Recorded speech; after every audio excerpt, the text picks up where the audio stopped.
where the basin is big enough to hold 21 boats at the same time. The narrow boats were used to transport the limestone out to customers along the canal network. And Galton Bridge were built in 1829 by the great engineer Thomas Telford in 17. So he was born 1757, died 1834.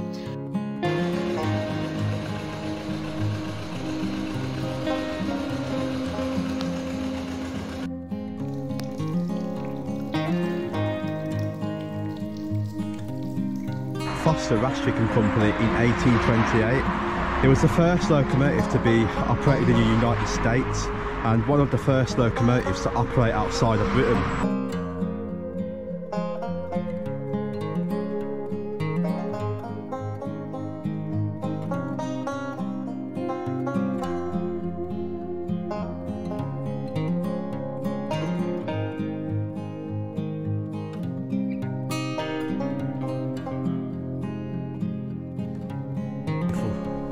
Is on the far back of the church, and you'll find the far back of the church is always beautiful stained glass windows.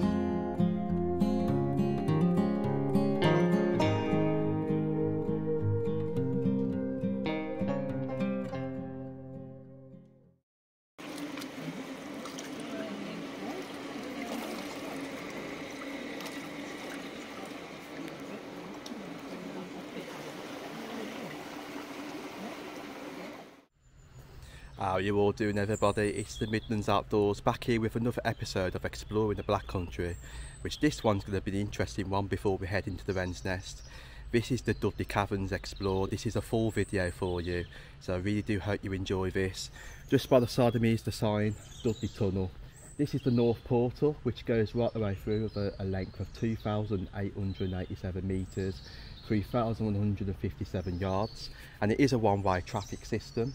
Much history down here, you can just see. If I just pan around now, I will show you the Dudley Tunnel. This is the Dudley Tunnel on the corner, which you can see really old. I don't know if you'll be able to see this, but if I look through, look how long that is going all the way down there into the basins. Goshirts Mill Basin and Castle Mill Basin right the way down the bottom. Let's go and have a walk up here. I will quickly show you the other side, just up to the corner. It's got these steps. It does date back to the 1700s, these caverns, and obviously the one we're going to today is the Singing Cavern. We have got lime kilns just right round the corner. Have a look. So this is actually one lime kiln. You can obviously just right here, look, goes right the way in, really old. So imagine they brought all the lime down into here, into the lime kiln. There would have been multiple ones, there is actually a few just up to the Black Country Museum right the way at the top. There is like a, I don't know if that's another lime kiln down there or a little cave entrance in, just onto that corner. So having a look down here, I mean, it does tell you about the limestone mines. So you can just see we've got the wheels up to there. So that's actually what lifted things out the shaft. So we'll tell you more about that over the Wren's Nest. And you can see there, lime kiln, Wren's Nest Hill. We'll be taking a look at the lime kilns over the Wren's Nest at a later point. But there is quite a lot of different ones. I mean, there's stuff over Cosley, Upper Gornal. You can just see how far the limestone actually stretches itself. Much of a vast area. But it is an interesting thing. It says there, the 1740s. So just over the Wren's Nest, extended the mine works. So by the 1800s, Search Mill Mine alone was excavating nearly 12,000 tonnes of limestone a year. So you just imagine what went on, the Lord Ward. So yeah, so let's go and head into the mines and we'll go and enjoy the tour. My name's Mark, I'm a driver and the talker all the way around. So yes, I will be talking and driving where to go. We do carry life rings, fire extinguishers and first aid kits on board, and if any of this equipment is very narrow down here, the boat does weigh 15 tonnes. It's going to bump and bang a bit down the sides there, so please be aware of this and keep all body parts well inside the boat and you'll be fine. Okay folks, so in we go. Just got to remember to duck if you're driving, because you tend to be a bit close to the roof. Tunnel is the second longest canal tunnel in Britain, and it is just about 2 miles long. There you go. Dug out by miners. Mine is as young as 9. It's hard to believe, isn't it? 9-year-old boys, 12-year-old girls would work with the fathers digging out this tunnel, 1775. Children would work down here digging this tunnel out 12 hours a day, 6 days a week. It's hard to believe, isn't it? Took 3 years to build and this tunnel opened in 1778. Not the entire length, where you can see the light at the front. That's how it took 3 years for this building. Now the rainwater does leak through the bridge, you can feel it dripping on you from time to time. Now in the dirt above us is limestone and calcite. This is that white chalky stuff you can see on the bricks that looks like custard. Now this limestone and calcite is washed out of the dirt by the rainwater. The rainwater then washes the limestone and calcite through the bricks where it sticks to the brickwork. You've got square holes in the sides, which are called weep holes. And you can see how the rainwater look through the weep holes, because that's what they're for, drainage. And on the bottom of them, you can see the limestone and calcite building up on the top. Have a close look at that limestone and calcite. And always remember, don't forget to always use cavern with every wash. Yeah, it's very similar to limestone you find at home. And yes, washing machines last longer with cavern. Beautiful monument it is too. This is Dudley's Eiffel Tower. It's called the Eiffel Tower because if you look up there, you'll get an eyeful of whatever's coming down. Always remember to take the Christmas lights down. Now need to dry. Coming outside, on the left-hand side, we've got a limestone mine called Flooded Mine. The miners called it Flooded Mine for a very obvious reason. That's where we was up there. Flooded. Up there, look. Yeah, so you've got Flooded Mine on your left. Looks like a cave. The oldest limestone mine in Dudley. And you've got a mine opposite it on the right called Tipton Mine. Both of these mines are limestone mines, but the mine on the right is a bit newer than the one on the left. You can see it's like a tunnel. You go down the tunnel, leads you to a mine shaft, takes you down 80 foot below us. That one's down below us, that's all on one level. It would have been an underground loading walk. However, the miners blew the roof off just a little bit, I think. See how we go. Turning that. Bit of a tight turn to do here, folks. On the right hand side of you, re-emerge into the daylight. You will see a tunnel with a gate on it. Yes, that tunnel with a gate on is called the Wren's Nest Tunnel. It's a third of a mile long.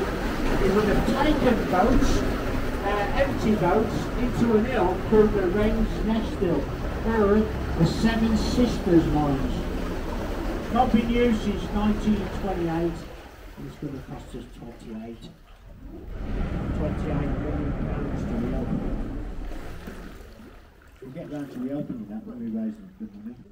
Right, so I'd like to straighten up here a little bit. Have a little listen. Very, very nice in here, very nice, my favourite place. Used to be a cavern, tunnel roof on it. Miners blew the roof off this one around about 150 years ago. Lovely nature reserve, so you can actually walk around there as paths. Off we go again. Right, so we are making our way down the 89 tunnel. Now this is a new one. Now we had this built in 1989 because it was safer to build a new tunnel and try to repair the old one. The old tunnel was so dangerous and unsafe, we couldn't even go in it to repair it.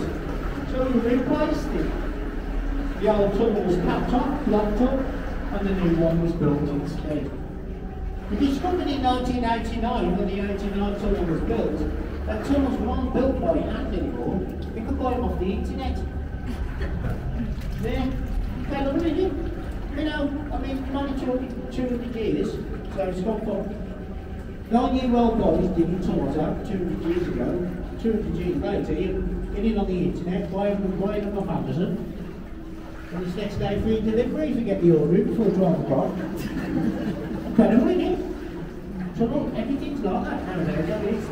Of course, with him at work, it's no problem, so he'll leave me an lady while I'm at work. Stop talking to me now, bro. Well, it's been sprayed with concrete to make it look old, so it hasn't been rendered on the inside, but it's actually been bolted together. Now we're going into a little test now, while you've got a nice little film for you to watch on the left-hand side, folks. Do enjoy it, it's a nice, fascinating little film.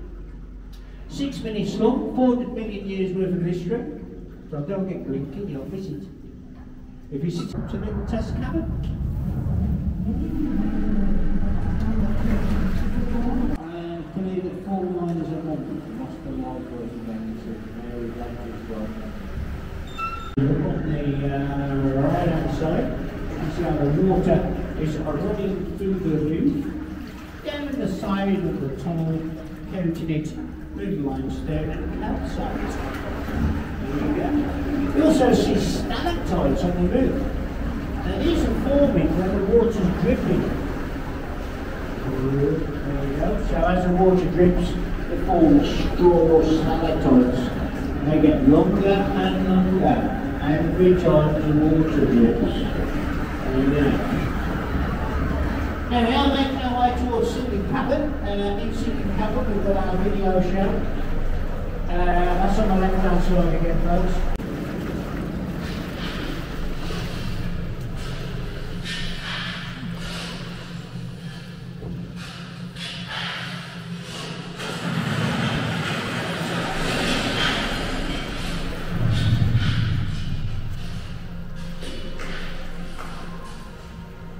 Limestone was quarried here on Dudley Castle Hill for hundreds of years, but the arrival of the canal prompted a rapid increase in mining activity, and activity the Dudley mines produced over 100,000 tons of limestone a year.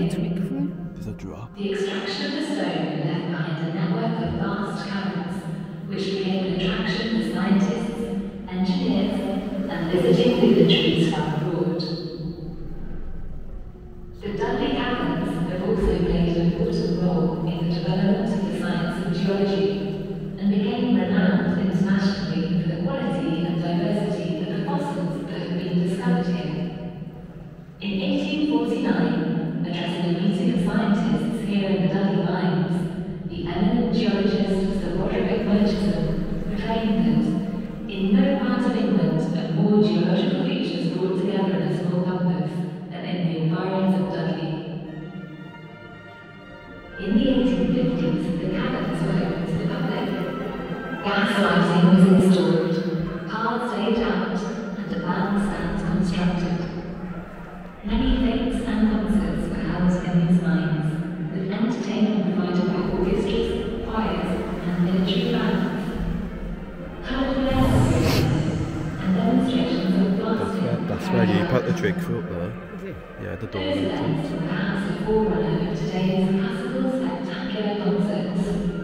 And although some of the mines were accessible from the surface, many visitors came by canal boat, just as you have today. Since those times, technology has moved on, and we no longer have to risk the dangers of gas and gunpowder to provide light and sound. But imagine for a moment the awe and amazement of those early visitors as we present our modern interpretation of those events nearly 200 years ago.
going, all the music's going. All done by pressing the big green button we start. Which is technology today. Now 200 years ago, to play music, no speakers, no amplifiers, no computers. Military bands would have played music down here. Magic lanterns would have done the video instead of the projectors there. And gas flares would have lit the caverns up. So you can imagine 200 years ago coming in down here on the evenings, all dressed up in your Victorian clothes, to come and watch a concert like they do at the NEC or the O2 Arena today. So you'd have come in here instead 200 years ago. Must have been amazing. No telly or internet back in them days, of course. So they had concerts, orchestras. We still do today. This cavern is used for license for weddings as well. 15 weddings a year before COVID. Very popular for weddings, singing cavern. It's mainly because if you come to get married and change your mind, you can't get out.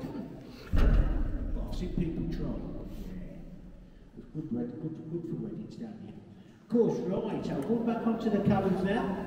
Get an idea. 80 foot underneath us, a cavern, exactly the same, now flooded.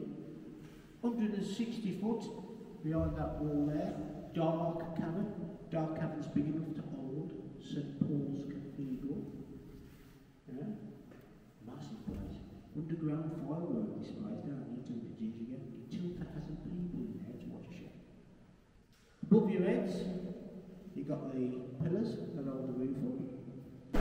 The 84 tall now, here it is. It's reversible. Right, now the 84 tall, well, that was built in Oakley in 1984, so we call it the 84 tall. Very similar to the 89 tall, to be honest, for different years. Very similar in construction. This one's got no concrete on it at all. We've got this one there. So you can see our tunnels are bolted together. You see how the concrete pieces are delivered by Louis and then bolted in place to make the pavement. First canal tunnel to be built in this country for 126 years. For that reason, Simon Brew of Blue Peter opened this tunnel. Yes. So he came down, spent the day with us. Left us with a very beautiful blue Peter plaque on the tunnel wall. Black mould. Put the water in the tunnel 3 weeks later to use it. One for us and one for the fish. We've also got the monument to the volunteers that work here. And you've also got the well. That's that grid, what we was looking down. And the woods that surrounded the zoo and castle.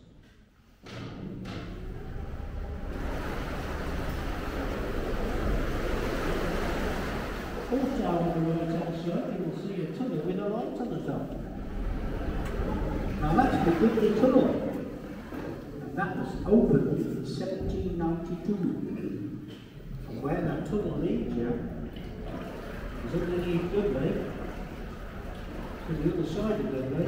Let's go down there. It leads you to Primark. We've got a pretend go lot here. It's an empty boat. And it would have been wooden boats, not steel, wooden. So Arthur's loading on the limestone on the boat. The boat's moving forwards and backwards as it's being loaded. You've got to spread the weight evenly across the middle. It's easy for Arthur to stay in the one place and load from the one spot like he's doing. And the boat would move the boat backwards and forwards as he was loading, getting nice even load. Arthur would load about 3 boats a day, 35 tons a boat. He's called Arthur because the way he's shoveling is only going to fill half the boat. I mean, he's having a go, he's very clearly been to Primark, he's looking very smart. So Arthur's loading the boat. So how did Arthur get the limestone on the floor to shovel on board? You see tons of it everywhere. Well, he was down to these 2 guys at the back. Yeah. Sand deck off the tail. Scientists is Anton deck down in the mines today. Now Anton deck, making blasting holes. Now everybody's heard of an hammer drill. So what's happening, he's turning that bar, deck's hitting it with a sledgehammer. Hammer drill. The bar's turning, he's hitting it, it's an hammer drill. There you go, that's how he's doing it. 25 holes in the wall a day these two make, and they pack them out with explosives. put rope in, soaked with tar, so the rope would burn. The foreman had said, getting ready to blast, stand clear. The foreman then goes outside to have his dinner. All the rest of the miners follow suit.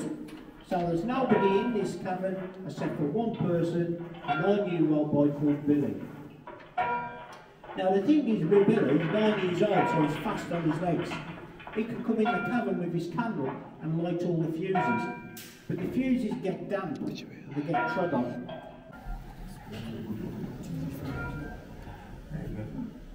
See all the different colours? All the creams and the whites, the greys and the browns, all the minerals washed out of the dirt all around. Good, steady.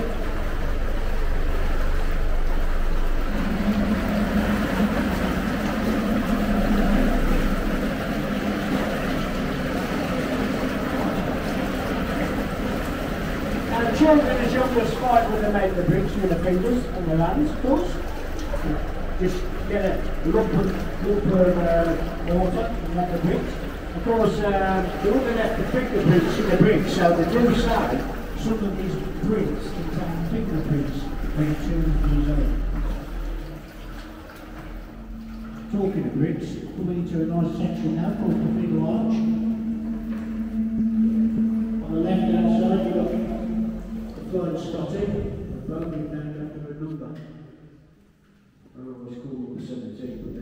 That's the old tunnel. And that's the old tunnel to link the test, by the way. The 89 tunnel was built to replace that one.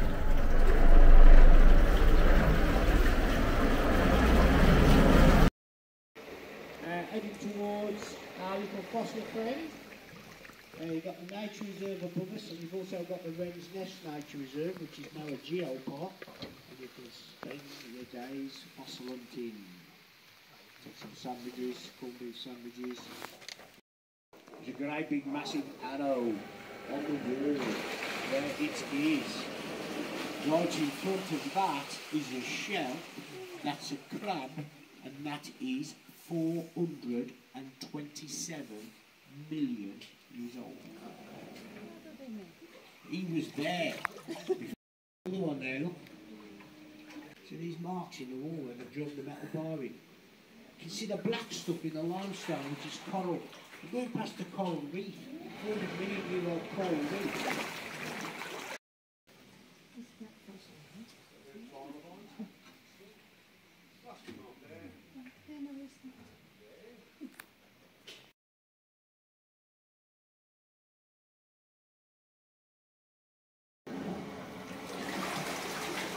Now the miners used to load the limestone on the boats. Now they got 28p a week to be being a miner. That ain't a lot of money at all, 28p a week. So, make some more money to sell the fossils. Now the Earl of Dudley had no interest in fossils. He wanted the limestone and the fossils on the boat and take it to the furnaces. But the Earl of Dudley sacked anyone who stole fossils because it's the limestone. But miners took the risk, took them home, cleaned them up, and fossil collectors would buy the fossils off the miner. They'd get a week's wages for every fossil you found. In fact, a miner could get more money selling fossils than actually being a miner. That's all shops started opening in Dublin. Right, so we're going across Churchill Bay, sir.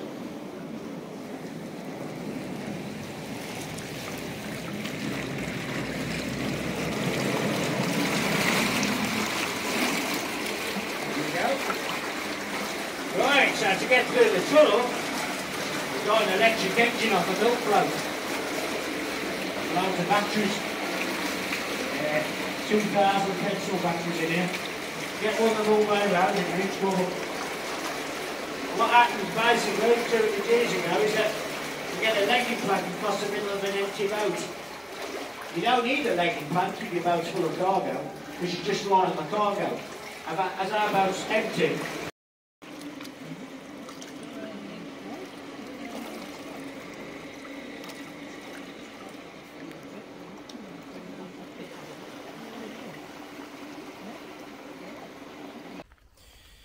So yeah, we're in Castle Woods after that trip. Now I do want to actually explain something a bit more better.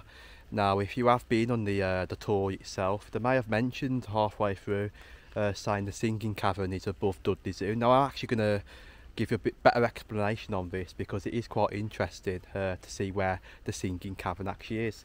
Now you can see there is like a little bit of thing, and we've got the Singing Cavern door entrance as seen on the my last video what I've done in Castle Woods. But if we look on Google Maps now, we can actually see where this is actually situated.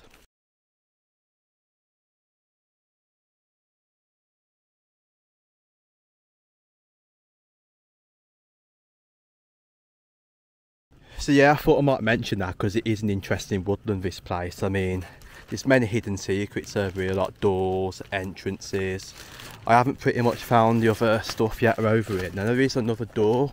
I don't know where about this is situated. I might be a bit further up. I'm going to go and find it. I might be on the wrong path though actually. But we'll carry on this way. But it is definitely somewhere down to here. So you can just see coming down, we've got the top of the Singing Cavern entrance just right the way here. So I believe this is actually where they would have loaded all the limestone out that cavern what we was just in. Up here. Now some of these were actually used on a winding system. It is a nice little winding system what brought the stuff up. I will actually show you that when I get to the wren's nest in the next video what I'll do. Well, that's quite interesting as well. There is much history behind how it all worked, the way some of it actually dropped down into the mine. I mean, there was walkable tunnels in and out, but I will try and find this door entrance which I pretty much missed over here.